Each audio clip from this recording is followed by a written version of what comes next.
So everywhere, equally, eternally, God. But we have to make it our reality and our truth. So how do we do that? It is to learn how to become still inside of ourselves so that the presence can come in. Good morning, friends. Nice to have the Christmas tree in here. It's beginning to look a lot like Christmas.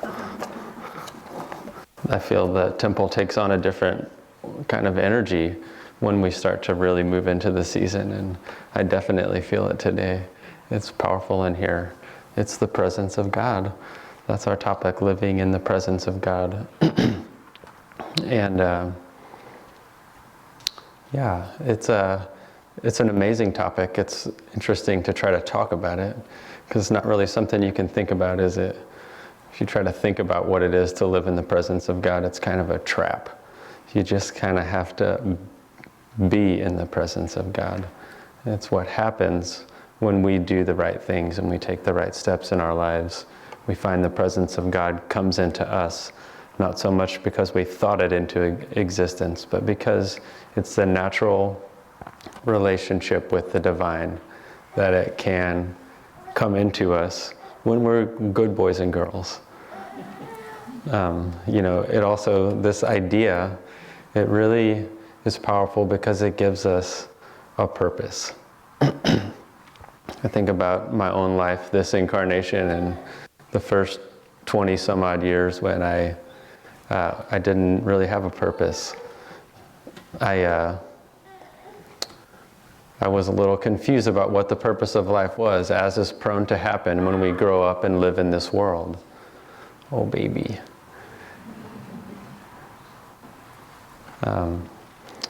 But this idea of living in the presence of God, this is the purpose that actually unites every religion, every faith, every culture, every time and place.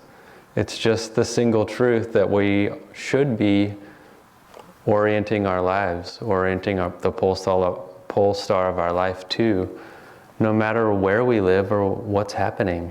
This is the single purpose of life, is to realize that this is where we're going and that it's time to wake up to it. This is an amazing thing. I think of all the purposes people feel they might have in life, and at different times I've felt that I had in my life. And they can be pretty strange if we just go based on what the priorities of the world are. Recently in the farmhouse, Narda treats us to movies, and just on this idea of purposes. And he treated us to one a couple weeks ago called Top Gun.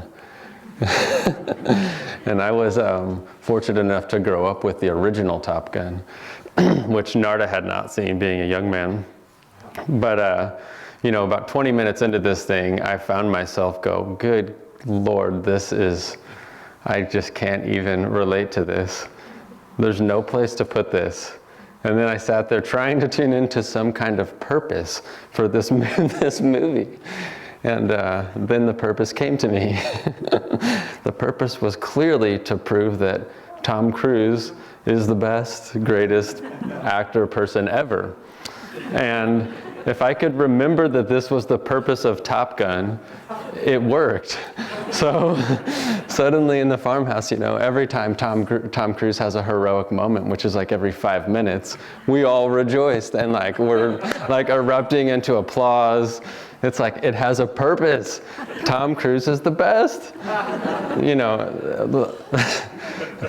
It's a slippery slope, because what happens is you start to affirm this is the purpose, and then a few days later, Brian and I are at Terry's Corner talking to the art curator in the upstairs loft, and at some point somehow it comes up that people drive really fast on the south end, and her response was, well, it was probably Tom Cruise driving to see his mom.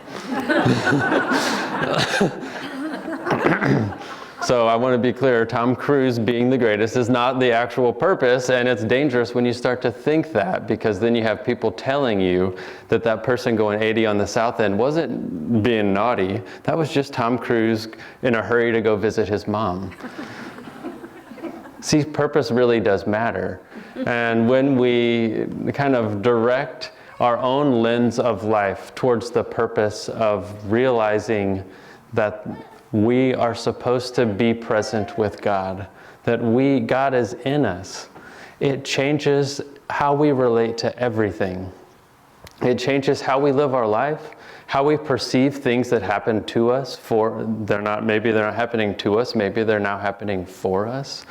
It's a very amazing transition that happens when this purpose becomes the fundamental pillar upon which we live. And it's not, I don't stand up here to proclaim that I'm good at this. When we start to go down this road of realizing that this is life's purpose, that in fact everything is happening with purpose so that we grow spiritually, it takes on incredible meaning. Everything takes on a spiritual depth that we could not understand when everything was maybe accidental or random, or we were just the victims to this circumstance that occurs.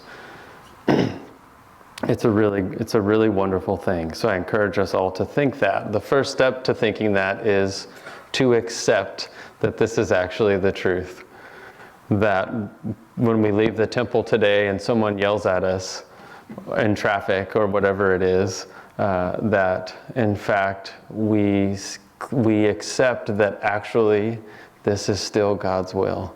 That it doesn't mean we take a passive role with the things that happen. It just means that first and foremost, we relate to whatever it is that happens as coming from God and God alone. So acceptance is a huge step in this. In the reading today, I just love the Bhagavad Gita quote. And I'm going to read it for us just so we can get into the spirit of it, because it's so powerful.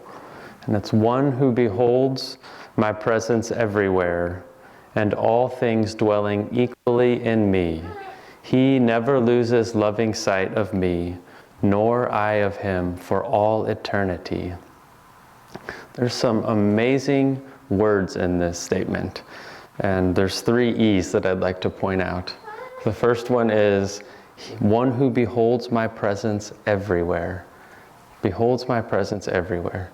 Boy, does that flip reality upside down when we start to realize that God is in everything, from the chair that I sit in, to the wind that blows on my face, to the rain that falls. God is simply in everything. And the next E is equally. Is in everything equally. What a strange thing for the mind to try to wrap its mind around.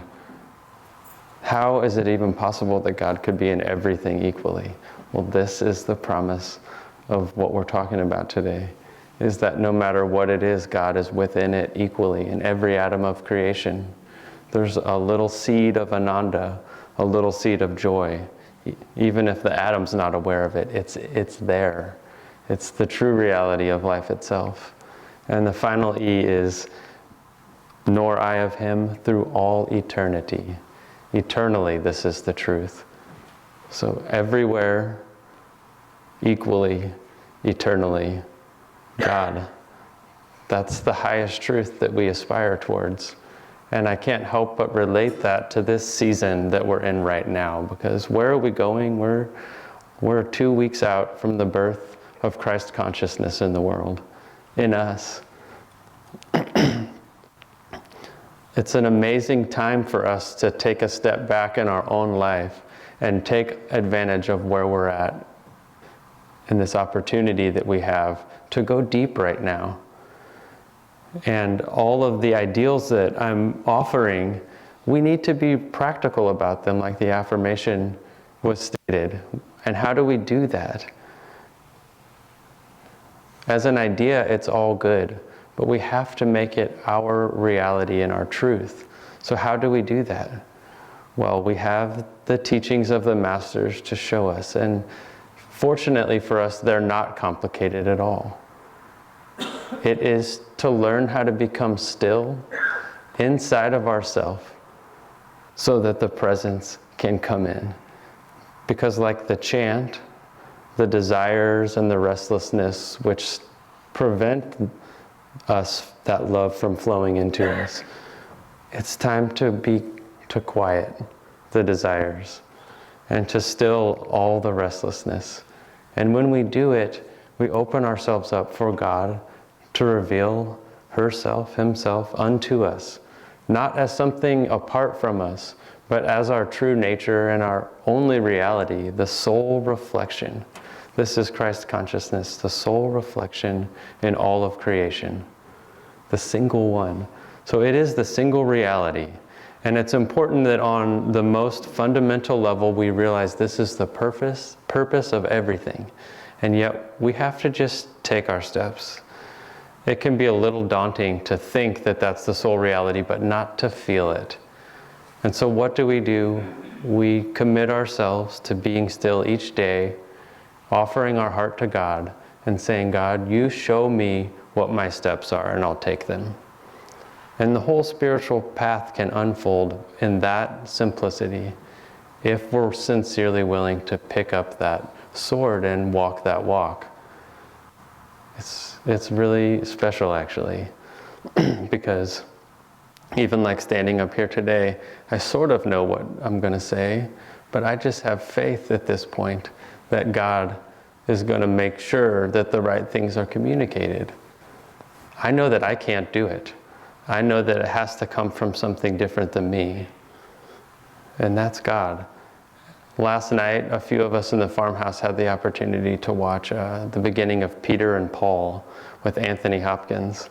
And Paul is a real fireball in there. And in fact, that fire is still kind of burning in the debates that he started. But one of the things that he proposed was that it was enough for anyone, no matter where they lived and what their religious affiliation was, it was enough for anyone to have put their faith in God and that God would respond. This was hard, even for the original disciples of Christ like Peter, to accept, because they had founded the church in Jerusalem. And here was Paul, who wasn't with Christ, telling them, all you need is faith. You don't need to be circumcised. You don't need to have a particular diet. You just really need to have sincere faith in God alone. And that's a powerful thing, a powerful message to share with people that Paul was doing at a time that ultimately resulted in the loss of his own life and the persecution that came with that, to follow in Christ's footsteps and do that. But for all of us to know that that's how close God is to each one of us, that it's not an affiliation, it's not following any rules, it's the actual love of our heart. And when we open our heart to God in that way, it's what happens naturally. It's an amazing thing. I think I would like to just close with this thought of love, because it can be an abstraction sometimes for all of us. But when we think about think about something in your life, a child, a partner, something that you have truly loved, and you think about how effortlessly it comes to us to do what we need to do when we love someone, when we love something. It can be our work. It's something that we truly love. We all have glimpsed what it is to love. Well, that is not the source of the love. It's the seed of the love. And so when we go into that feeling of love that God has given us for someone or something, and we water it, we don't have to just give it to that one thing now. It grows up into a plant that has seeds. It grows up into a whole garden. And see, we choose that love, and then it can grow and become much bigger and broader than that little seed of what we identified as what I love. See, love is universal. It's always happening. It's hard to imagine anything good. It's hard to imagine this temple being here, anything good happening in the world, or continuing to sustain itself without love to keep it glued together. And so for all of us in this season, it's just a wonderful opportunity to take the seeds of love that God has put into our lives and to cultivate them and to grow them, make them less personal to those specific things, and to allow those to be broad in the most universal sense of God. And that's where we're going. As you think about the love that the masters give to us, even when we mess up and we do silly things, they just keep loving us. We all know that. Why do we know that? Because that love is just always in us. It's just always there, ready to blossom again when we allow it. So that's my wish for all of us. We got 2 weeks till Christmas Sunday, just that we can all take the opportunity to be still more in this season and to really find that source of love inside of us and to share it with our life exactly as God has given our life to us right now. It just is what it is. It's all God. So, Jai Guru, let us live in the presence of God.